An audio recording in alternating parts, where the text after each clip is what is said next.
Welcome to home glitz. வாங்க friends, இன்னைக்கு நம்ம கிச்சன்ல ஒரு புதுமையான விதத்துல விவசாயம் எப்படி செய்யுதுன்னு வாங்க பார்க்கலாம். இதுக்கு தொட்டியெல்லாம் வேணும்னு அவசியம் இல்லை. நாங்கள் இன்னைக்கு பிஸ்கட் வச்சிருக்கிற டப்பாலே எடுத்துக்கிட்டோம். நீங்கள் வேஸ்ட்டாக தூக்கி போடுற என்ன பொருளை வேணாலும் யூஸ் பண்ணிக்கலாம். பிஸ்கட் இருந்த டப்பால டிஷ்யூ போட்டுக்கோங்க.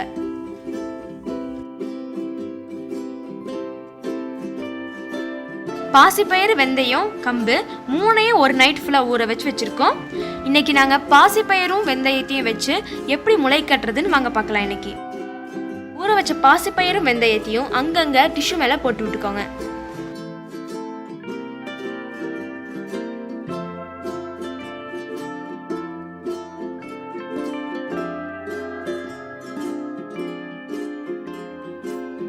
ஒரு டிஷ்யூ அது மேலே போட்டு தண்ணி தெளிச்சு விட்டுக்கோங்க.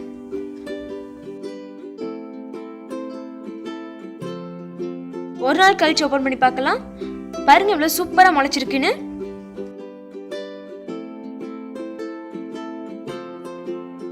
ரெண்டாவது நாள்,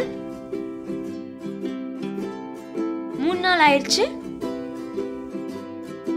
4வது நாள். தண்ணி தொளிக்கும் போது அதிகமா தொளிச்சாலும் பரவாயில்ல, நீங்க லைட்டா சாய்ச்சி விட்டீங்கன்னா எக்ஸ்ட்ரா இருக்கிற தண்ணியை வடிஞ்சிரும். 5வது நாள். வாவ், இவ்வளவு சூப்பரா வளர்ந்துருக்குன்னு பாருங்க. 6 நாள் முளைஞ்சிருச்சு. 6 நாளுக்குள்ள இவ்வளவு சூப்பரா ஃபாஸ்டா முளைச்சிருக்குன்னு பாருங்க. முளைக்கட்டிய தானியங்கள்ல நமது உடலுக்கு தேவையான ஊட்டச்சத்தும் ஆன்டி ஆக்சிடென்ட்களும் நிறைய இருக்கு.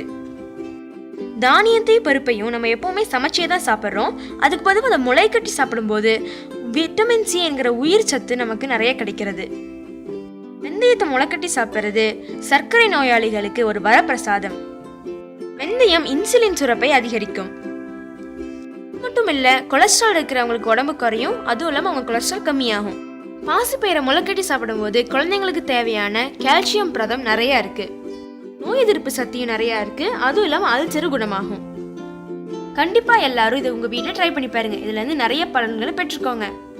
நம்மளும் சிறியதை நம்ம கிச்சன்ல ஒரு விவசாயம் செஞ்சு ஆரோக்கியமா வாழ்வோம். உங்களுக்கு இந்த வீடியோ பிடிச்சிருச்சுன்னா லைக் பண்ணுங்க, ஷேர் பண்ணுங்க, கமெண்ட் பண்ணுங்க. மறக்காம ஹோம் கிளிட்ஸ் சப்ஸ்கிரைப் பண்ணுங்க.